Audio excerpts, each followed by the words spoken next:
Hi, welcome to what will actually be two talks. This will count as talk number 2, but it will be divided into two sections. The first of which is going to be on the Holy Roman Empire, to introduce you to that complexity of territories that overlap with the Habsburg monarchy. And the second part will be on the early development, early history of the Habsburgs, running up to about the year 1500. To start off with an observation about the Habsburgs. If you read any account of the Habsburgs in any of the standard textbooks, you will find one word that is always used to describe their empire and to describe the monarchy and series of territories that they built up in Central Europe. And that is the word ramshackle. Ramshackle. If you tap into Google Habsburgs ramshackle, you will come up with 60,000 results. It is the most commonly used word. What does ramshackle mean? Ramshackle means crumbling, dilapidated, falling apart, and it's normally used in respect of buildings. So, for instance, my country seat, from where I'm speaking to you at the moment, the east wing is not really fit for human habitation. There's water coming through the roof. Outside, the stable block has sadly become thoroughly rotten. The paddock is overgrown with ragwort, so I've had to go and pack off my horses to one of my tenants' fields, which is a shaming experience. My country seat is dilapidated. It is ramshackle. It is tumbled down.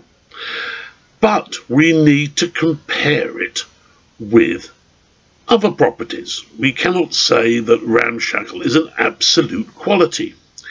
What are we comparing it with? Well, we might be comparing it with a bovis home. A bovis home is always made out of a nice new brick. It's on an executive housing development. It has a carriage drive. It has got mock Corinthian columns at the front and a double garage. It's double glazed throughout and holds a 10-year guarantee that the roof won't blow off. That is a bovis home, and when people refer to my country seat as ramshackle, they are comparing it with a bovis home. And when people and historians refer to the Habsburg monarchy as a ramshackle enterprise, they are comparing it with what they imagine France to be. They imagine that France, thanks to Louis XIV, is modern, centralised, efficient. It is a proper state. It also coincides with where they believe Frenchmen live. And so when they talk about the Habsburg monarchy in the modern or early modern period as ramshackle, they're comparing it to France. In fact, France isn't like that at all. France itself shares probably more characteristics with the Habsburg monarchy than it does with the imagined world of centralised states. France in the 18th century still has something in the region of 40 or 50 provinces. Many of those are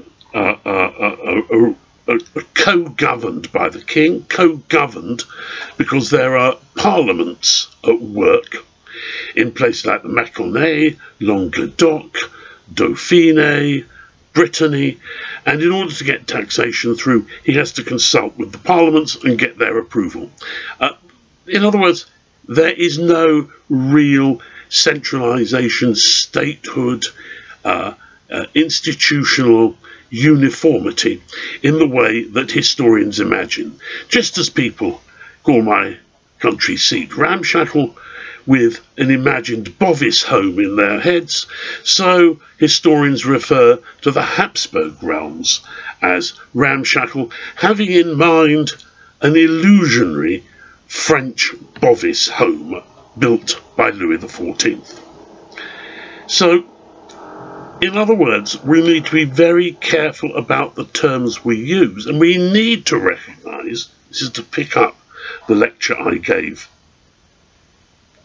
last time, we need to recognise that actually a lot of the time when we're talking about states, we're talking about something in our own imagination. We are not only thinking that structures ought to be measured against the structures we see around us today, we are imagining that in some way early modern medieval state structures fitted in to that pattern as well.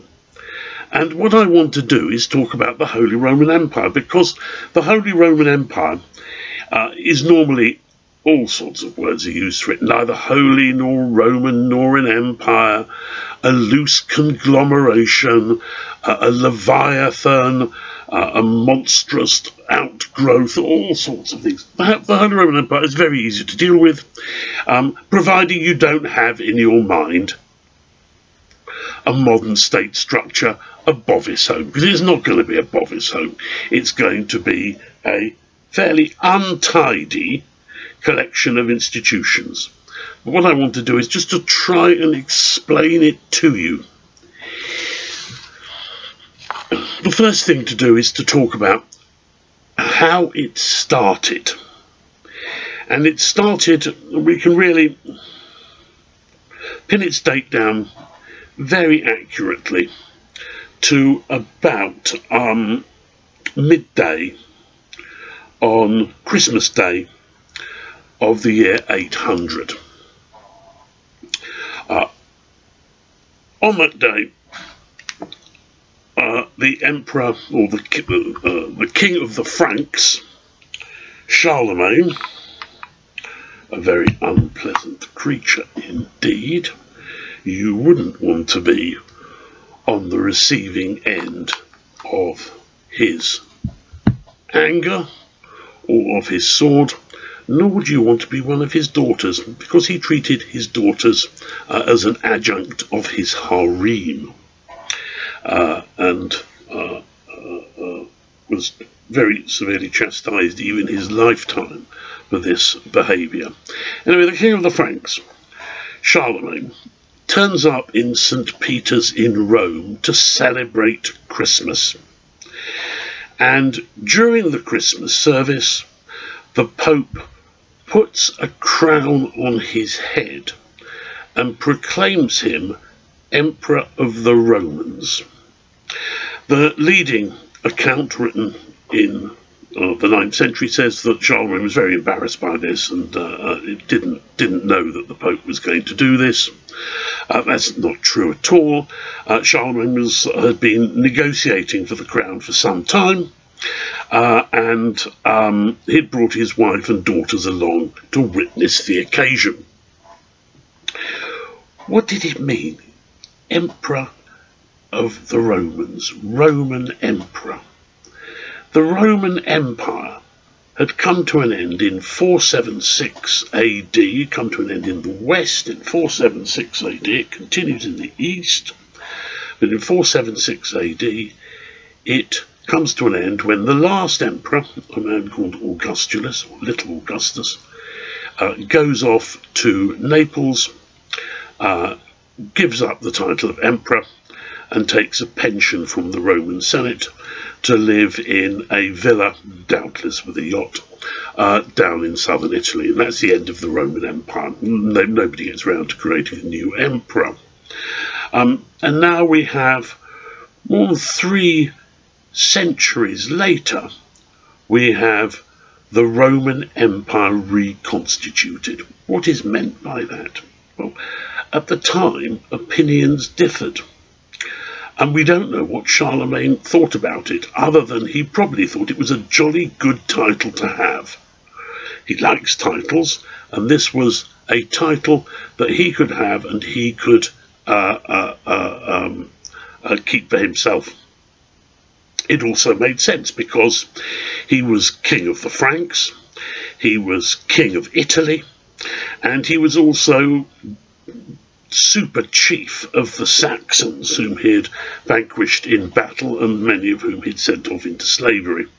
So he was a treble king, if you like, and the title of emperor gave him an overarching superstructure to his rule. It sort of bonded the things together.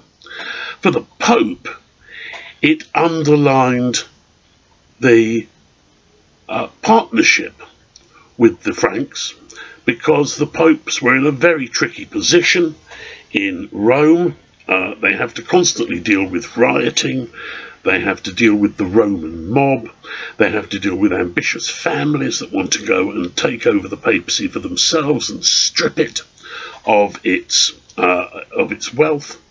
He used to rely on the Byzantine emperor over in Constantinople to give him protection.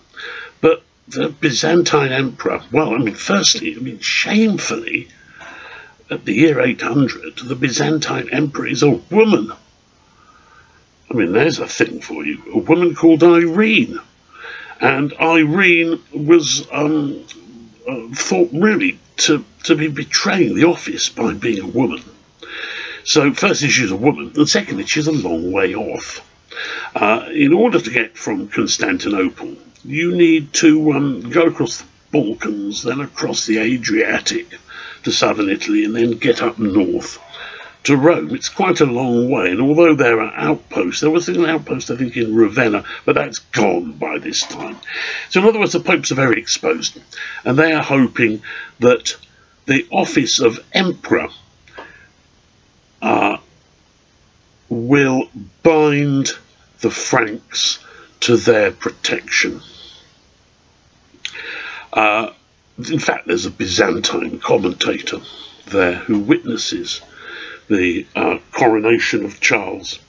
He said it's absolutely laughable. They decided to anoint Charlemagne, and they didn't know how to do it, so they ended up pouring gallons of, I suppose, Castrol GTX. They'd have poured gallons of oil all over the place, all over him, soaking his tunic, soaking his hair, making a complete mess of everything. So the Byzantine commentator wasn't particularly impressed. Charlemagne's advisors spent a long time thinking about what it means to be emperor. Does it mean you have to have sort of super moral credentials? Bit embarrassing about Charlemagne and his daughters. Does it mean that you should try and recreate the Roman world? Well, they think that's a good idea, so they haul off bits of marble and property and goods and columns all the way from Rome up to Aachen, which Charlemagne makes his sort of capital. The nearest thing to a capital you get, the Holy Roman Empire never has a capital. So the nearest thing it is this palace in Aachen. It's put together rather hastily, and they actually use, I suppose what one would call now a sort of billiard table for part of the construction. And you can see it if you go to Aachen, because somebody has carved into the side of it a checkers board for playing an early form of drafts, I think. And that was one of the stones they found. I suppose, that'll do, that billiard table over there will do, the same way that I repair bits of outhouses here with bits of loose stonework. The same applies in Aachen. And when it comes to Charlemagne getting a tomb, well, they go for the finest Roman sarcophagus they can find, even though it shows the rape of Proserpina by Vulcan on the side. And Charlemagne is buried in that. So this idea of what it means to be Roman isn't clear. It is, if you like, an empty container, and you can put into it whatever you like, whatever visions you like. One of the famous visions, it's a real vision, is the vision that Daniel had in the Old Testament. And this is one of the most important prophecies that runs throughout the medieval, early modern period. And Daniel has a vision of 4 monsters coming out of the sea. And this is interpreted to mean there will be 4 empires. There will be the empire of the Assyrians, the empire of the Persians, the empire of Alexander the Great, and the empire of the Romans. The Roman Empire will be the last empire. And when it comes to an end, that is when either 2 things can happen. That is when either God comes down and gathers all the saintly people and takes them to heaven, or it can be where the Antichrist rules. And there will then be a big battle at some point between the Antichrist and the archangels. The archangels will, of course, win, and then we'll get the moment of rapture. But the view was the Roman Empire is going to continue. This is the only empire that we've got. It's the 4th empire. No 5th empire is coming along. You have to have a Roman Empire in order to fulfill the prophecy of Daniel. And, of course, you'll get a last emperor. And people are always conscious that there will be a last emperor. And that last emperor, all sorts of things will happen around him. He'll go to the Mount of Olives. He'll be crowned in Jerusalem. And people are always on the watch out for the last emperor, because when the last emperor dies, or during the last emperor's reign, that's when the cosmic showdown happens. So there's a lot of investment in the idea of what the Holy Roman Empire, or what the Roman Empire means. Charlemagne's empire doesn't survive. It collapses. It collapses because, firstly, he and his son believe in partible inheritance, in dividing up the empire amongst heirs, and they accordingly split the empire first 3 ways and then 9 ways, and it dissolves into fragments, particularly down the centre where Aachen is and where Rome is, and that area is called the Middle Kingdom, and that divides up into fragments, and those fragments are still around today. You will notice, if you look on the map, there's on one side there's big France, on the other side there's big Germany, and down the middle are a lot of little states. There's Belgium, there's the Netherlands, there's Luxembourg, and just a little bit further south are those 2 territories which have been disputed over for a very long time, namely Alsace and Lorraine, 2, if you like, almost separate realms that currently are in France, although, looking in the long perspective, we don't know where they'll be in the next century. And that is the legacy of the Middle Kingdom, of the splits between among the empire of Charlemagne, and ultimately that empire collapses, and it collapses really, I think, with the death of Louis the Child, which I think is something like 880, 890, something like that.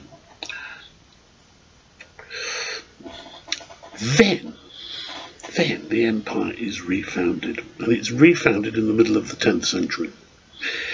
And it's refounded by the dynasty of Saxon kings in what is now Germany. And they take the title of Roman Emperor. They go to Rome to be crowned. They venerate Charlemagne as the originator of the empire idea, but their empire is quite different. Charlemagne's empire had been almost a European empire. It had included France. It had included what is now the western part of Germany. It had included Italy, reached down into Spain. It was a European empire. It's the kingdom of the Franks. The Franks are a major tribal power in Europe. They occupy most of the civilized part of Europe, with the exception of Anglo-Saxon England. The empire that's reconstituted in the mid-10th century is a German empire. It is based in what we now consider the German lands. Those lands are expandable because Germany at this time only really counts what the old West Germany was, with perhaps a little bit more. It's essentially where the old West Germany was. And over the period of the 10th, 11th and 12th centuries, the German lands will expand eastwards to take over Pomerania, Mecklenburg, Brandenburg, and expand into the areas of the Baltic around Holstein, and they will expand in the southeast as well as Austria. The Austrian lands move ever eastwards into what is now Slovenia. So Germany is very much it's not only moving, it's like a concertina, it's spreading out. And it is now the focus of empire. How does this empire work? Well, the first thing to say about it is that there are a succession of dynasties of German kings. They are appointed, we'll come into the terms of appointment in a minute. They are appointed and they then go off to Rome in order to be crowned. Only when they receive the imperial diadem from the hands of the Pope, usually in Rome, sometimes Bologna and places like that have to substitute. But the important thing is it's given by the Pope. And then they become emperor. Until that point, they're king. Most of the German rulers do either manage to get to Rome to be crowned, or if they don't, they're at least thinking about it. So what you have is German kings who more times yes than no, certainly up to about 1300, will be crowned in Rome as emperors. But despite their grand title, they are weak. And they're weak partly because the dynasties change. And when the dynasties change, there's usually some form of civil war, with the consequence that the royal lands are stripped down. And accordingly, their resources are diminished. This is particularly a problem in the 11th century, when kings and emperors give away a lot of land to the church, and then when there is a civil war in Germany and lots of princes help themselves to the church, to the royal lands. So there's a problem of resource. As a result, we see the emergence to power of regional lordships, which we will call dukedoms, run by dukes. They're duchies. Originally there had only been a handful of duchies, but the title is spread about a bit and becomes taken by people even though they don't really have a historical right to the title. They become dukes. And these people claim an increasing influence over politics and over the choice of successor. And this now introduces us to, again, one of the sort of things that historians always misunderstand. If you ask anybody, if you ask yourselves, what is the system of inheritance in the Kingdom of England in the later Middle Ages? Oh, it's primogeniture. The eldest son of the outgoing, dying king, he's the one that takes over. Oh, really? And then what happens if he doesn't have the eldest son? Oh, then it goes to the eldest male heir down to a collateral line. And you say, oh, right, so what claim did Henry VII have to the throne? Oh, well, he was a bit of an exception. Exactly. Exactly. In Britain, in England, it's essentially primogeniture plus being in physical possession of the crown that counts. In other words, a good dose of violence. In the Holy Roman Empire, it calls itself holy, from the 12th century, by the way, to ensure that popes don't try and impose too much on it. The emperors can go and say, we're holy as well, you know. The normal pattern in the Holy Roman Empire is primogeniture. But when you get a dynastic impasse, i.e. a king has got no sons and no close kinsmen, then it moves towards some form of choosing. And the choosing is done by the great lords. And from the 13th century, they imagine that their choice outweighs biology, that they can choose the ruler and they can, as a consequence, identify and control the succession. Who are the people that can decide? Well, I'm trying to think of the date, roughly the 1260s, I think, 1250s, 1260s. About 40 lords gather together and elect King John's son, the youngest son, Richard of Cornwall, to be Holy Roman Emperor. He visits a couple of times and then goes back home. 40 lords gather together. But generally there's the feeling that there ought to be 7, because 7, it's a nice round number. It's got lots of biblical associations, the Trinity plus the first 4 of the 4 Gospels, that makes 7, and so on. And so they think it should be 7 lords, but they're not quite sure who they are. And they're not sure whether the King of Bohemia is one of them. In the second half of the 13th century, they leave him out. He gets very cross about this. And then he gets put back in again. But the law of succession is defined definitively in 1356. This is remarkable. It is extraordinarily rare for kingdoms to actually have orderly statements of succession. England doesn't have one. France has got, there shouldn't be a woman. That's about as far as it goes. No women allowed. It's called the Salic law. Byzantium, Russia, they never had laws of succession, which is why it's periodically carnage.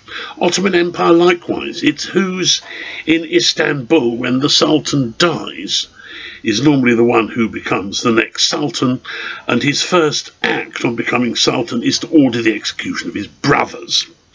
So in other words, we have in the Holy Roman Empire a remarkably orderly system laid down in 1356.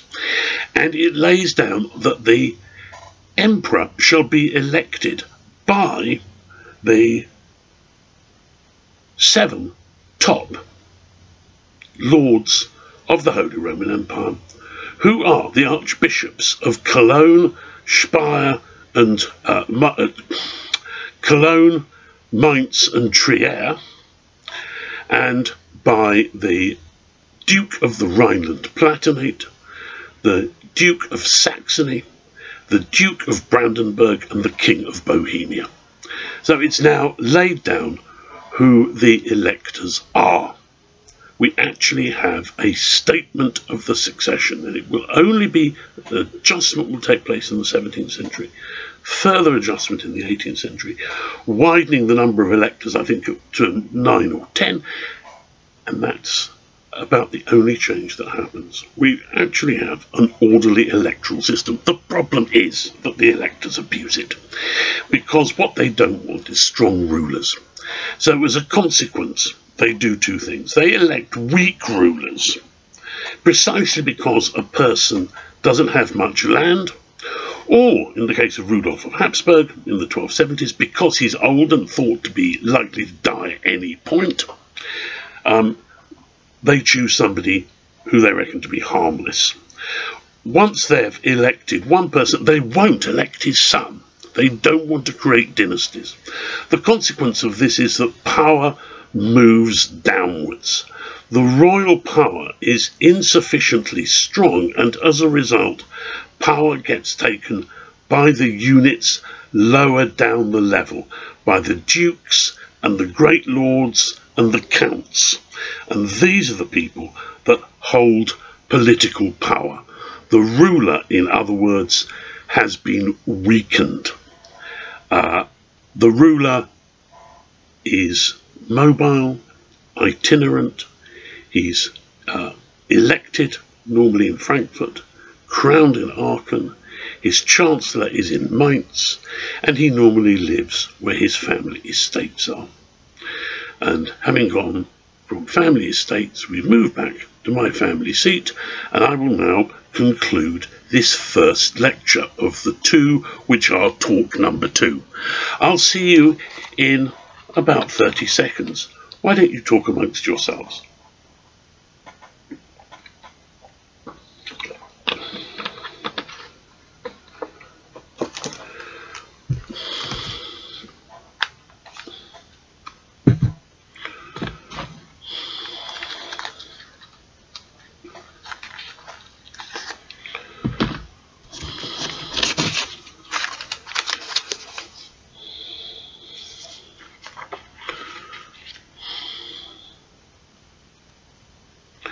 Welcome back.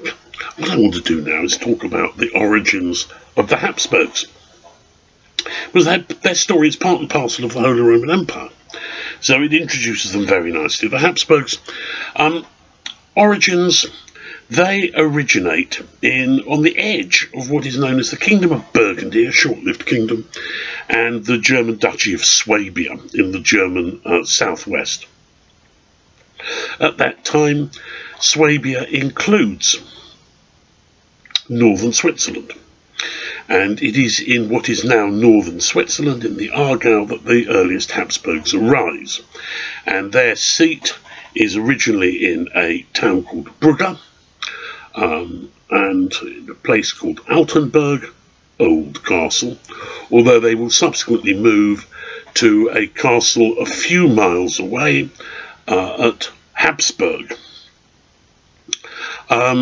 Habsburg, there's a lovely story that it's got something to do with a hab, or a hawk, and that an early Habsburg was looking for his hawk and found instead this marvellous place for a castle. Nice story. It's linked actually up to Brugge. Brugge, I'm sure you realise, where the Habsburgs have their oldest fort, means bridge. And Habsburg originally is Hafenburg. It actually means the castle by the haven, or castle by the ford. And that gives us an indication, really, of, if you like, the material basis of Habsburg power in the 11th and 12th centuries, because they're in Switzerland. And Switzerland is, I mean, everybody thinks Switzerland's mountains. I mean, I know that you'll be often over and skiing around Zermatt and things like that.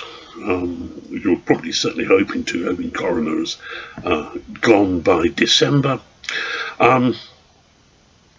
But it's not. Switzerland is about 60% mountains. The rest of it is a mixture of sort of rolling countryside and plain. But it's the snow from the Alps comes down through these great river systems. And these are big rivers. Rivers like the Limmat, the Reuss, the Aare. These are not small. I mean, these are about the size of the Thames at Oxford, and there's lots of them, and they meet at Brugge. And this has got several important points. Firstly, water is good for growing crops. This is a very well irrigated area. It's very lush. It's got fantastic meadows even today. And at the same time, these rivers are wide enough for navigation. I mean, the Limmat, which you won't have heard of. I was having a stroll by the Limmat 6 weeks ago, and I bumped into a hydroelectric power plant across it. These are powerful enough rivers to sustain hydroelectric power. They could certainly sustain river traffic, or more particularly, by the rivers tend to be roads, because where rivers are, you've got reasonably flat terrain. So there's a roadway system as well as rivers. And this means that there's going to be commerce. So they've got agriculture from the water flowing down from the Alps, and the rivers produce a communication system. And the big change is beginning of the 13th century. St. Gothard Pass opens across the Alps. It's pretty rough and ready. There's only a very narrow causeway at one point that can take about one pack animal. But nevertheless, it means you don't have to go all the way around to what is now Austria, to the Brenner Pass. You can cross from Lombardy, from northern Italy, straight over into what is now Germany. And from that point onwards, you can go from the prosperous cities of Lombardy, you can go up to the great fairs of Champagne and Flanders. So in other words, it's straddling a major commercial highway, and they make their money off tolls. The Habsburgs first get the imperial office in the 1270s, and they get it because there's nobody else available. Everybody else was fallen out with one another so badly that it would be cantankerous if they're chosen to be emperor, to be chosen king. As I said, you need to go to Rome to be emperor. It'd be cantankerous, difficult if you're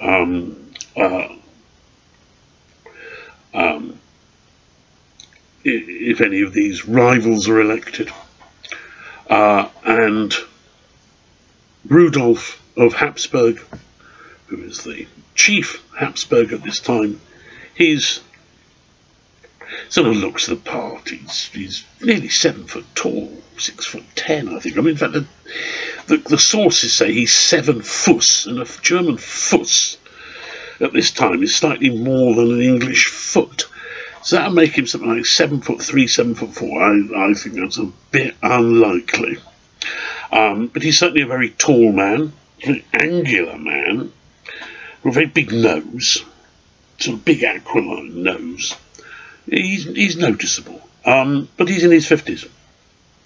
So, you know, either he's going to be a reasonably good emperor, or he's going to bump it.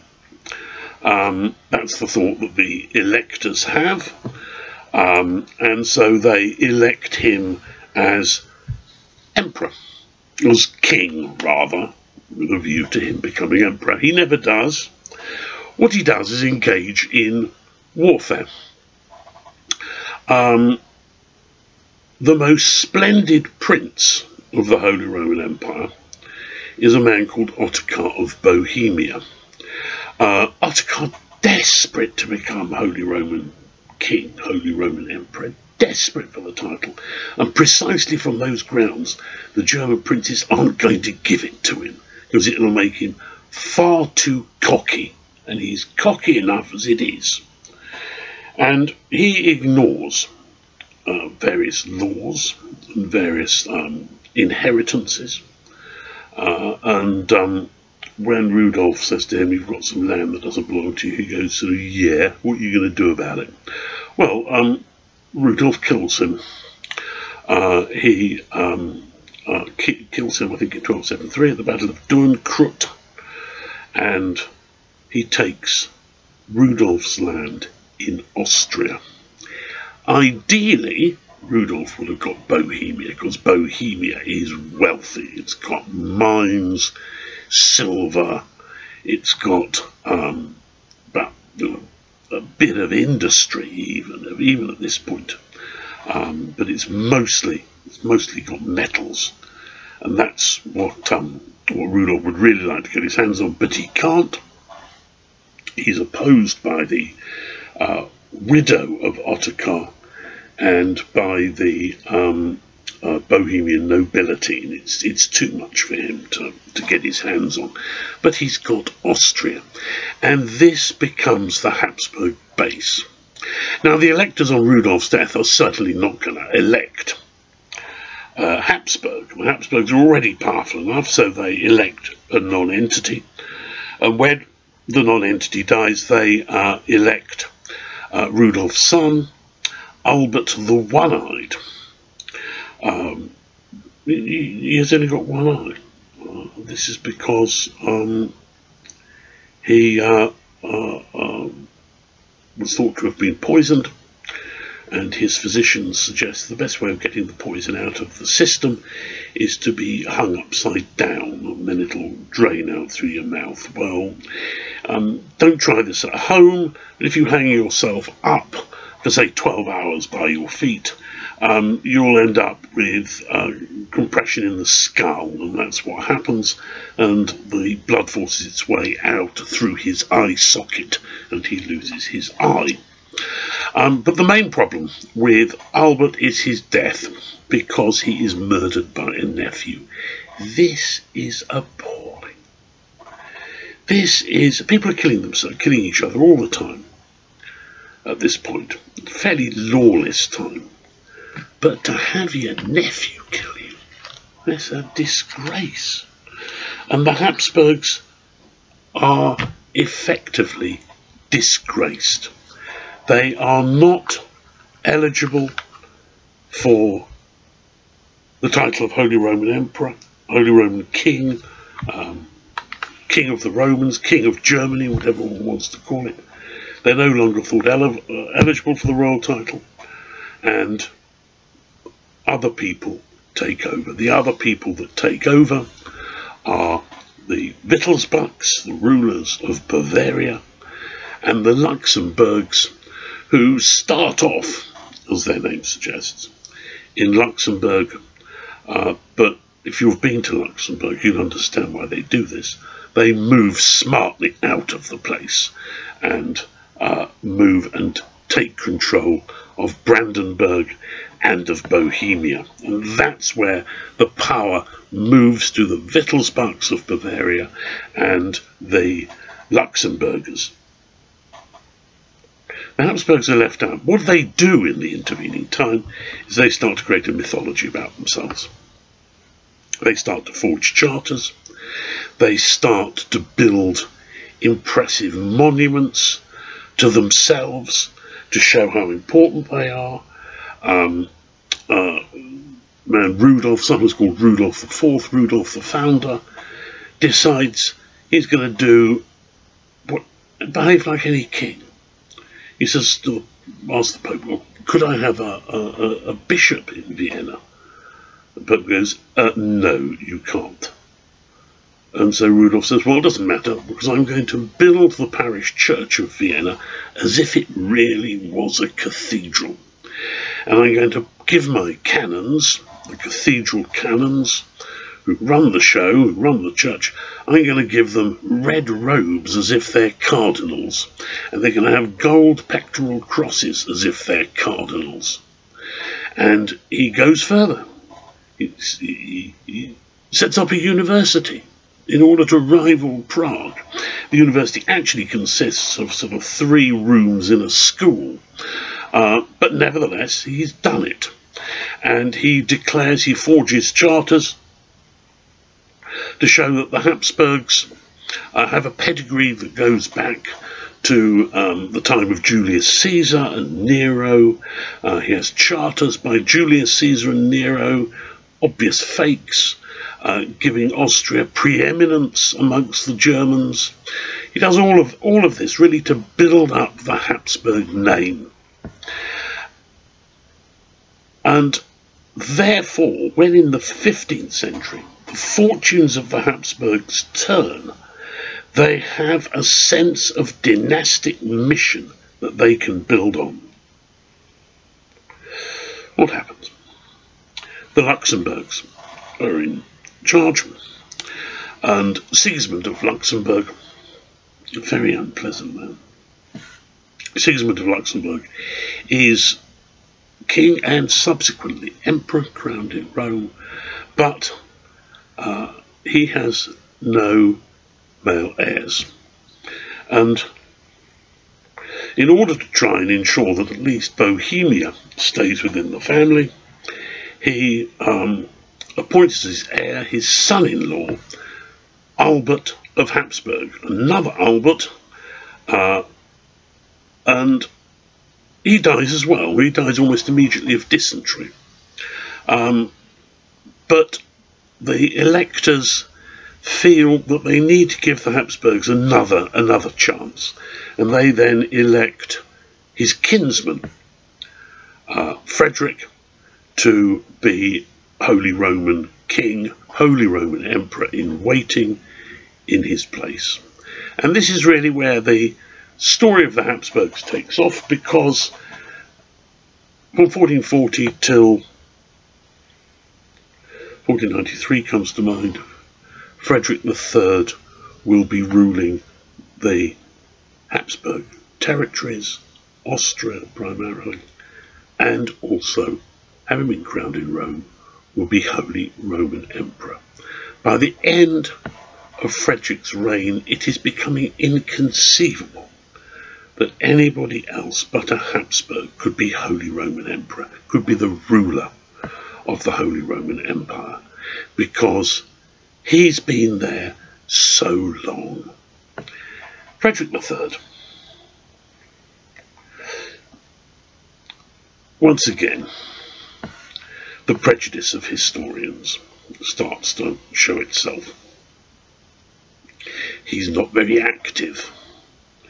He's a bit of a dull dog, really. He hangs around in Austria. He doesn't travel much.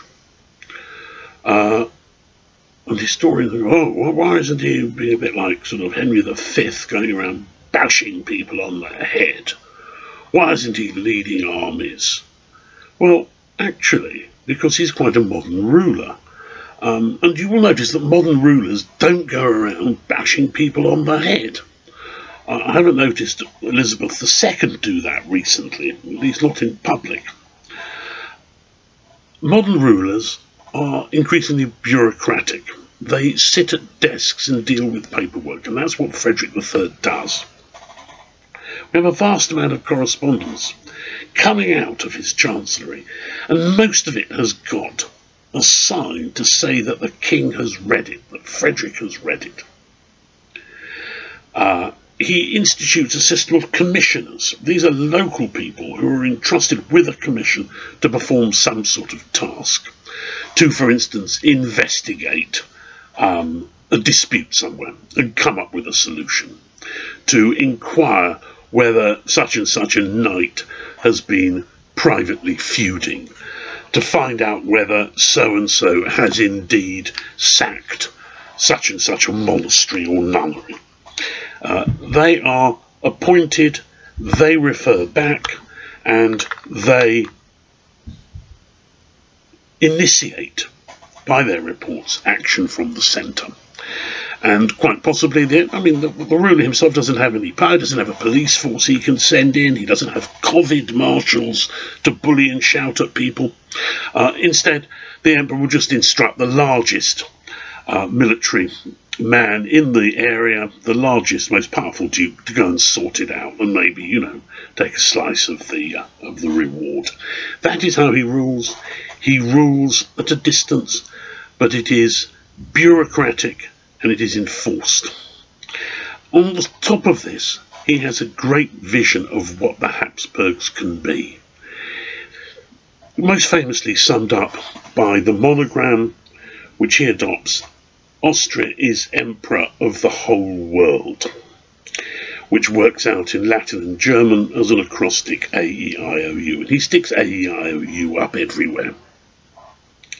But it's more than that. He has been convinced by a reading of the weirdest book, the Chronicle of the 95 Lords. He has been convinced that the Austrians and the Habsburgs really go back to the biblical times, that they are descendants of lords of Austria,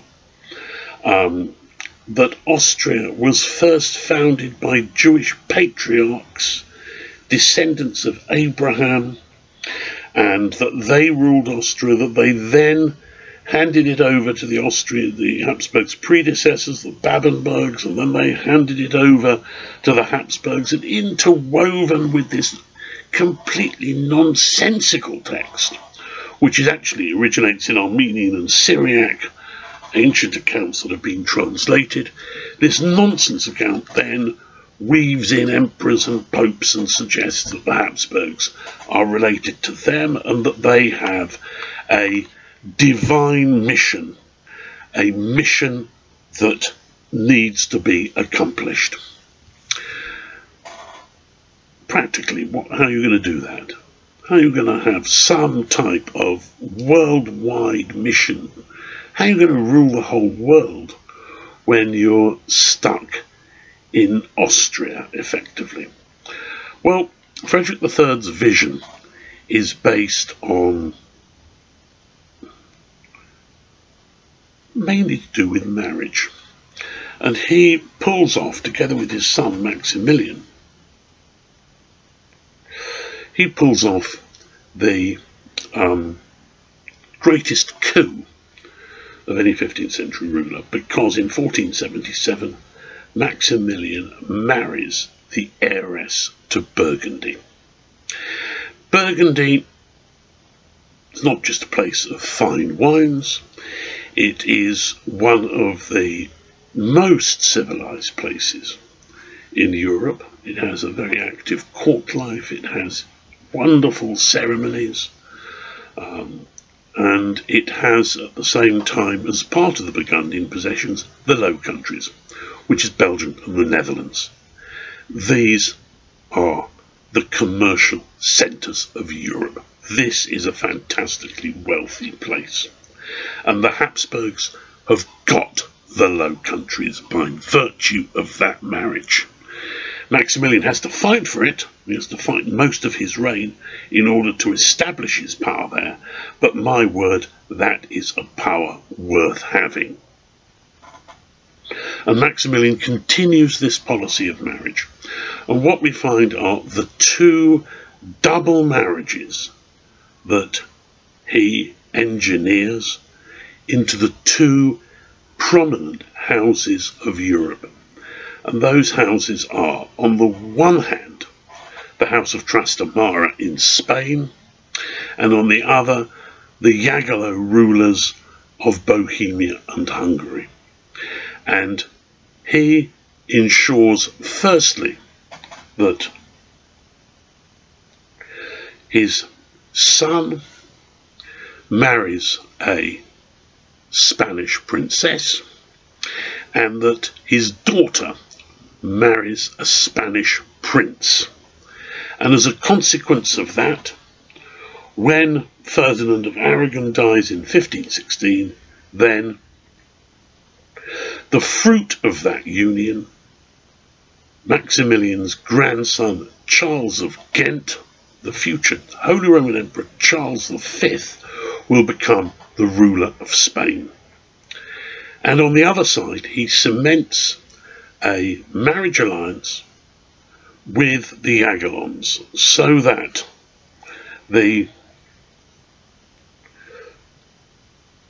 his other grandson, Ferdinand, marries the Jagellon princess Anne, and the Jagellon prince, Louis, marries his granddaughter Mary.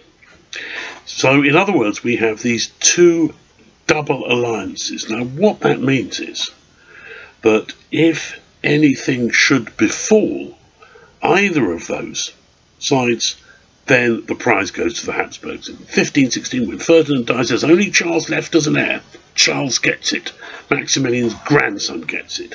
And in 1526, when the Bohemian and Hungarian King Louis falls a victim of the Turks on the Battle of Mohacs, he leaves no direct heirs, and so Ferdinand gets it.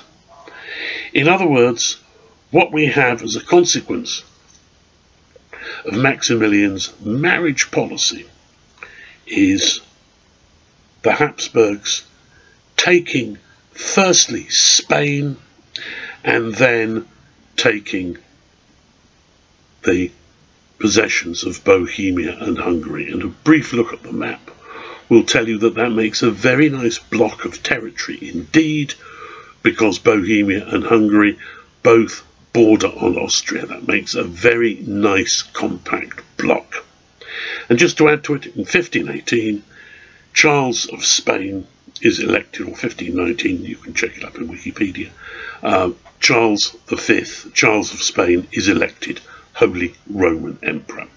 That is the foundation of Habsburg power. It is a vision of greatness that exists in the mind of a 14th century Habsburg Archduke who has felt himself cut out of the running, a vision in the mind of Frederick III, and a vision in the mind of Maximilian. I'll finish there. Some of the names of the Habsburg territories, which I haven't enumerated. The Habsburg territories are listed on something I've put on the Moodle site, and likewise the names of the electors. This, I'm hoping, will be available tomorrow on what's it called? YouTube. Thanks for listening.